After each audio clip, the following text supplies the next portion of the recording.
would say good morning, but it's afternoon. I'm grateful to Vanessa and the Bryant family for the opportunity to speak today.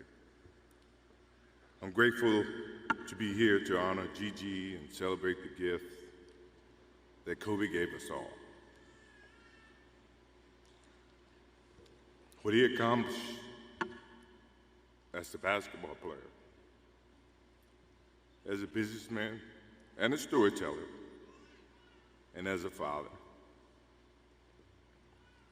In the game of basketball, in life, as a parent, Kobe left nothing in the tank.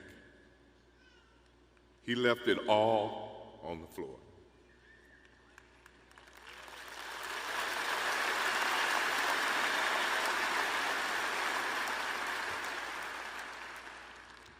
Maybe it surprised people that Kobe and I were very close friends, but we were very close friends. Kobe was my dear friend. He was like a little brother. Everyone always wanted to talk.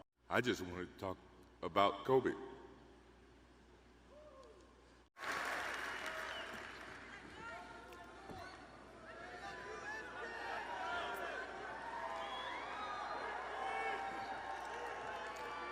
I would say good morning, but it's afternoon.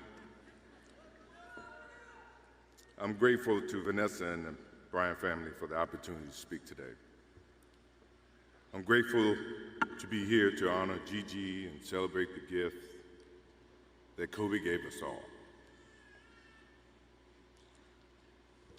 What he accomplished as a basketball player,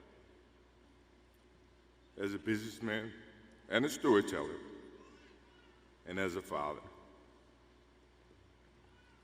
In the game of basketball, in life, as a parent, Kobe left nothing in the tank. He left it all on the floor.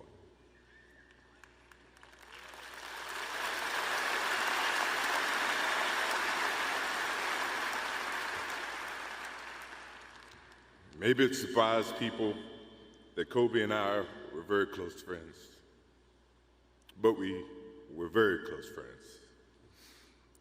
Kobe was my dear friend. He was like a little brother.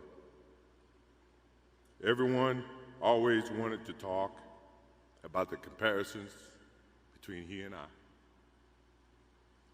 I just wanted to talk about Kobe.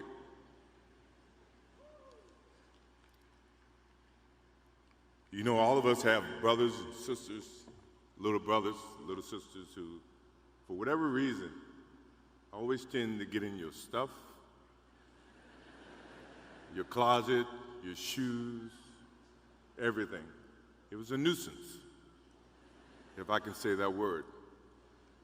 But that nuisance turned into love over a period of time, just because the admiration that they had for you as big brothers or big sisters.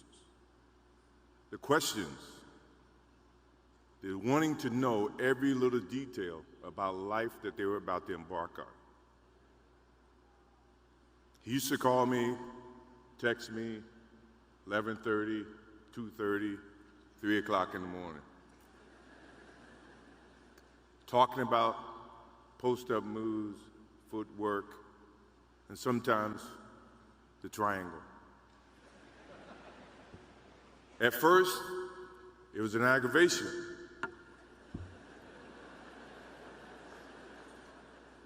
But then it turned into a certain passion. This kid had passion like you would never know. And it's an amazing thing about passion. If you love something, if you have a strong passion for something, you would go to the extreme to try to understand or try to get it. Either ice cream, Cokes, hamburgers, whatever you have a love for. If you have to walk, you would go get it. If you have to beg someone, you would go get it. What Kobe Bryant was to me was the inspiration that someone truly cared about the way I played the game or the way that he wanted to play the game. He wanted to be the best basketball player that he could be. And as I got to know him, I wanted to be the best big brother that I could be.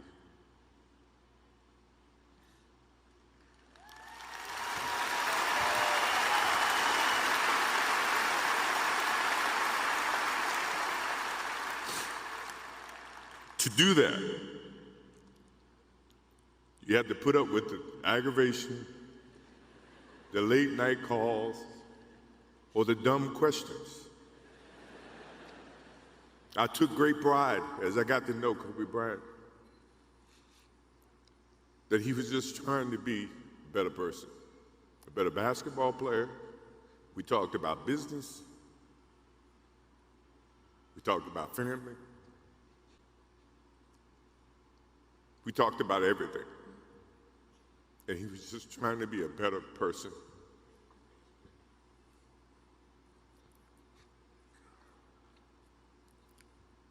Now he's got me. I'll have to look at another crime meme for the next.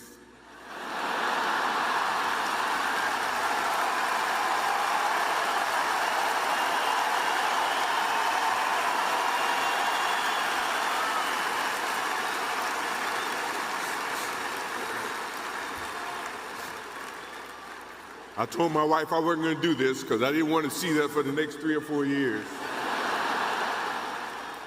That is what Kobe Bryant does to me. I'm pretty sure Vanessa and his friends all can say the same thing. He knows how to get to you in a way that affects you personally, even though if he's being a pain in the ass. But you ever have a sense of love for him in the way that he can bring out the best in you. And he did that for me. I remember maybe a couple of months ago, he sends me a text. And he's saying, I'm trying to teach my daughter some moves. And I don't know what I was thinking or what I was working on.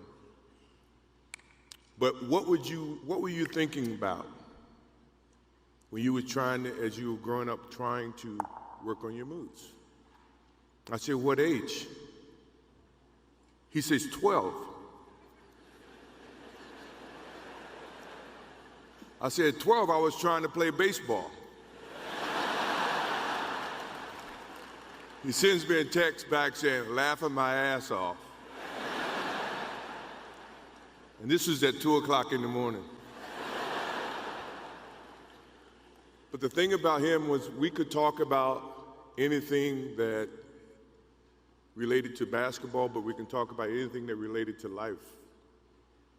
And we, as we grow up in life, rarely have friends that we can have conversations like that. Well, it's even rare when you can grow up against adversaries and have conversations like that. I went and saw Phil Jackson in 1999 or maybe 2000. I don't know when Phil was here in LA.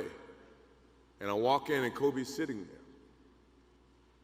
And the first thing, I'm in a suit. First thing Kobe said, did you bring your shoes?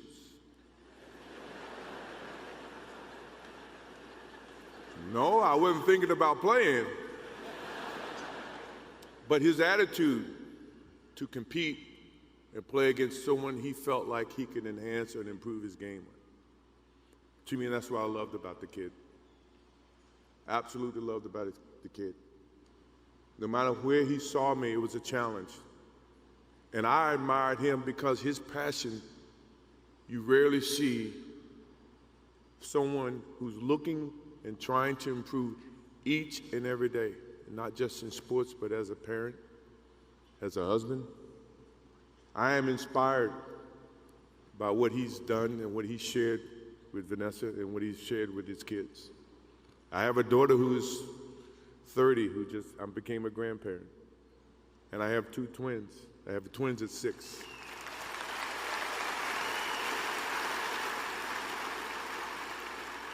I can't wait to get home to become a girl dad and to hug them and to see the love and the smiles that they bring to us as parents.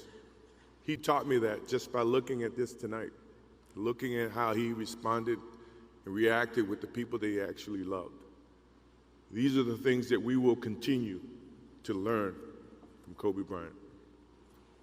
To Vanessa, Natalia, Bianca, Capri, my wife and I will keep you close in our hearts and our prayers.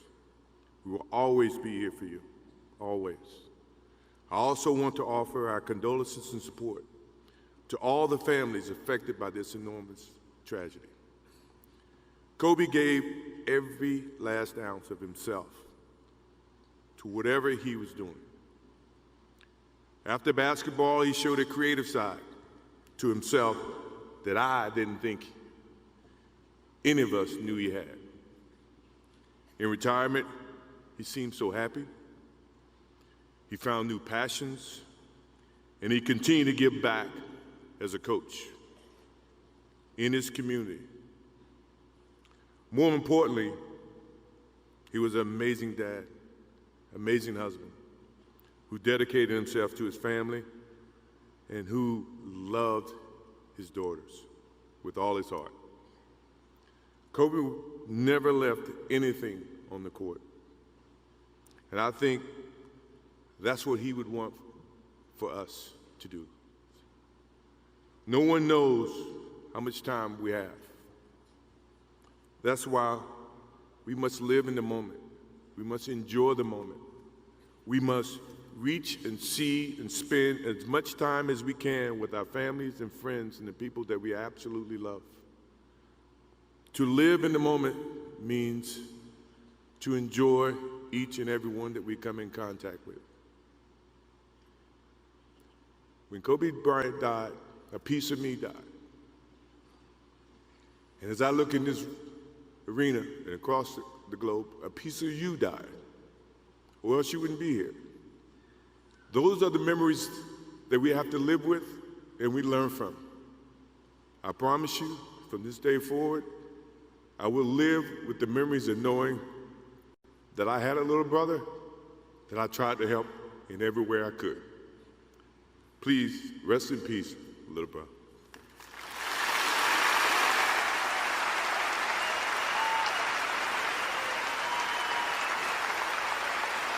But none better or more fun to follow than Kobe and Shaq. They won 3 titles in a row together with their teammates for the city of Los Angeles. And their names will be linked for all time. Please welcome Shaquille O'Neal.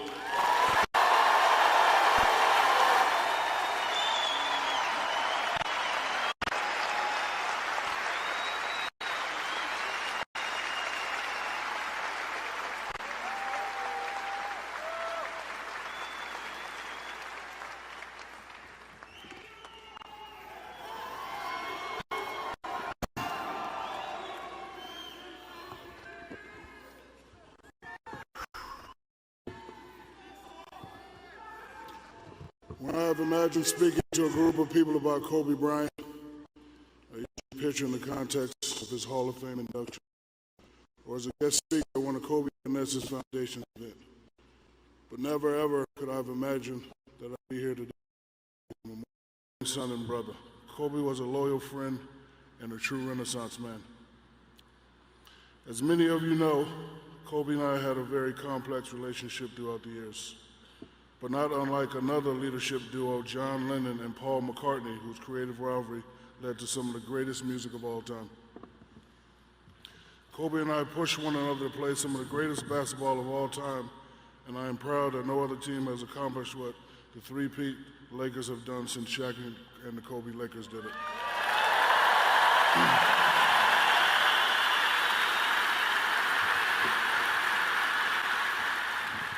And yes, sometimes like immature kids, we argued, we fought, we bantered or insulted each other with offhanded remarks, our feud.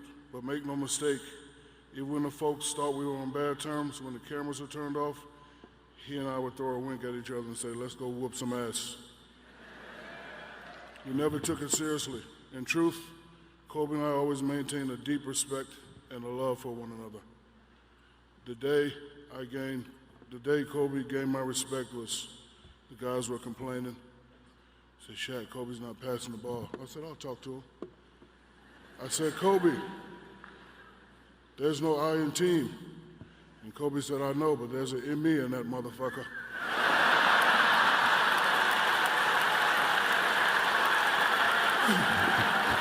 So I went back. So I went back and told Rick and Big Shot Bob, I said, just get the rebound. He's not passing. Mamba, you were taken away from us way too soon. Your next chapter of life was just beginning, but now it's time for us to continue your legacy. You said yourself that everything negative, pressure, challenges, is all an opportunity for me to rise. So we now take that sage advice to now rise from anguish and begin with the healing. Just know that we got your back, little brother. I'll look after things down here. I'll be sure to teach Natalia, Bianca, and Baby Capri all your moves, and I promise I will not teach them my free throw techniques. But for now, I take comfort in the fact as we speak, Kobe and Gigi are holding hands, walking to the nearest basketball court. Kobe will show her some new Mamba moves today, and Gigi soon masters them. Kobe, your heaven's MVP.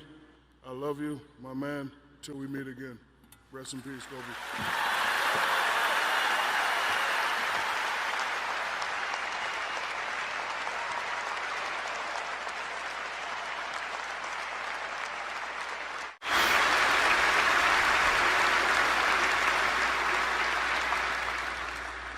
Okay. For my soulmate.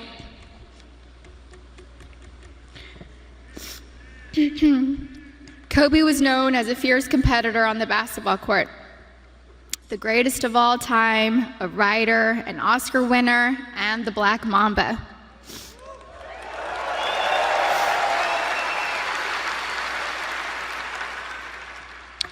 But to me, he was Kobe, my boo-boo, my baby, my papi chulo.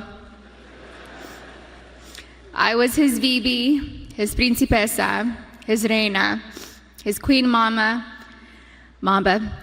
and his visky, maniski, fabuliski.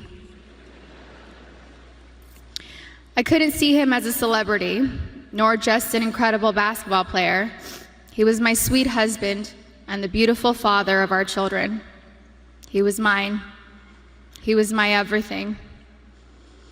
Kobe and I have been together since I was 17 and a half years old.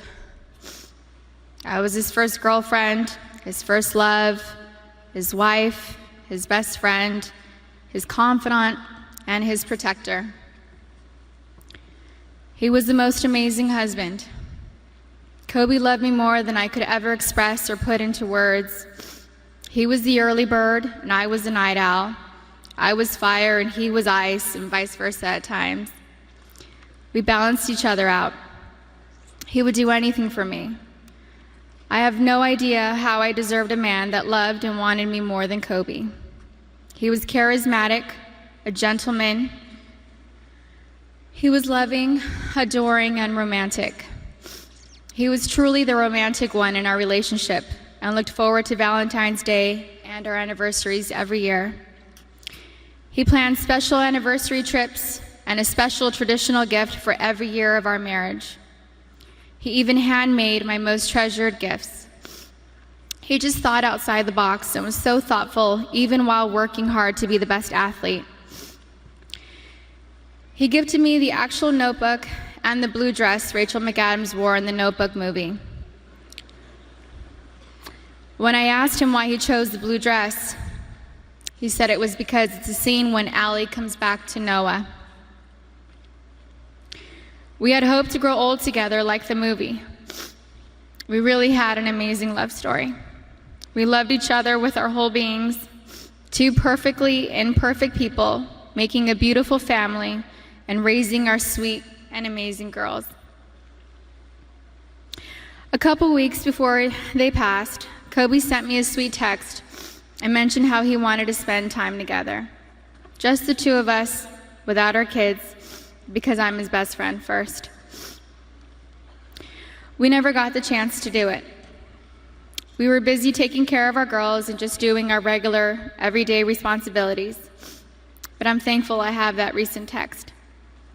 It means so much to me. Kobe wanted us to renew our vows. He wanted Natalia to take over his company, and he wanted to travel the world together. We had always talked about how we'd be the fun grandparents to our daughter's children. He would have been the coolest grandpa. Kobe was the MVP of girl dads, or MVD. He never left the toilet seat up. He always told the girls how beautiful and smart they are. He taught them how to be brave and how to keep pushing forward when things get tough. And when Kobe retired from the NBA, he took over dropping off and picking up our girls from school, since I was at home pregnant with Bianca and just recently home nursing Capri. When Kobe was still playing, I used to show up an hour early to be the first in line to pick up Natalia and Gianna from school, and I told him he couldn't drop the ball once he took over. He was late one time, and we most definitely let him know that I was never late.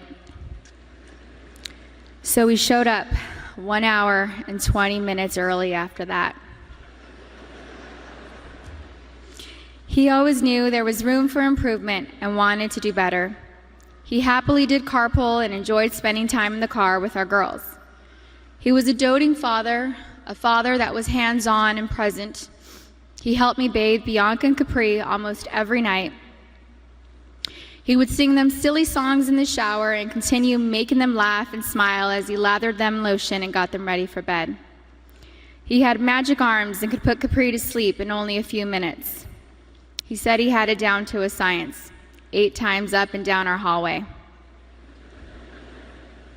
He loved taking Bianca to Fashion Island and watch her play in the koi pond area, and loved taking her to the park. Their most recent visit to the koi pond was the evening before he and Gigi passed. He shared a love of movies and the breakdown of films with Natalia. He enjoyed renting out theaters and taking Natalia to watch the newest Star Wars movie or Harry Potter films. And they would have movie marathons, and he enjoyed every second of it. He loved your typical tearjerkers too. He liked watching Stepmom, Steel Magnolias, and Little Women. He had a tender heart. Kobe somehow knew where I was at all times, specifically when I was late to his games. He would worry about me if I wasn't in my seat at the start of each game, and would ask security where I was at the first timeout of the first quarter. And my smart ass would tell him that he wasn't going to drop 81 points within the first 10 minutes of the game.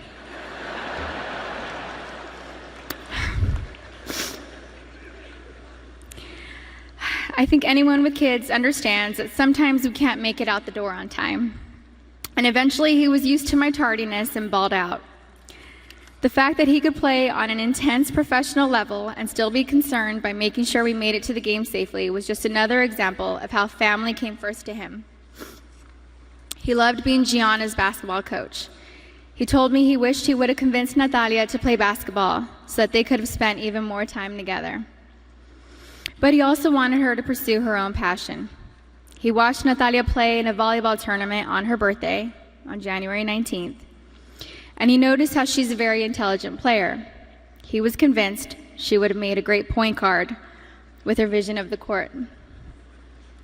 And he told me that he wanted Bianca and Capri to take up basketball when they get older so he could spend just as much time with them as he did with Gigi. And Kobe always told Bianca and Capri that they were going to grow up and play basketball and mix their ass up. Now they won't have their daddy and sister here to teach them, and that is truly a loss I do not understand. But I'm so thankful Kobe heard Coco say, "Dada." He isn't going to be here to drop Bianca and Capri off at pre-K or kindergarten. He isn't going to be here to tell me to get a grip V when we have to leave the kindergarten classroom, or show up to our daughter's doctor's visits for my own moral support. He isn't going to be able to walk our girls down the aisle or spin me around on the dance floor while singing PYT to me. But I want my daughters to know and remember the amazing person, husband, and father he was. The kind of man that wanted to teach the future generations to be better and keep them from making his own mistakes. He always liked working and doing projects to improve kids' lives. He taught us all valuable lessons about life and sports through his NBA career, his books, his show Detail, and his Punies podcast series. And we're so thankful he left those lessons and stories behind for us. He was thoughtful and wrote the best love letters and cards, and Gigi had his wonderful ability to express her feelings into paper and make you feel her love through her words. She was thoughtful like him. They were so easy to love. Everyone naturally gravitated towards them. They were funny, happy, silly, and they loved life. They were so full of joy and adventure.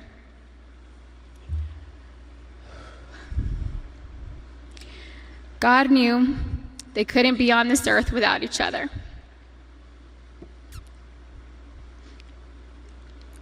He had to bring them home to heaven together. Babe, you take care of our Gigi. And I got Nani, Bibi, and Coco. We're still the best team. We love and miss you, Boo Boo and Gigi. May you both rest in peace and have fun in heaven until we meet again one day. We love you both and miss you forever and always.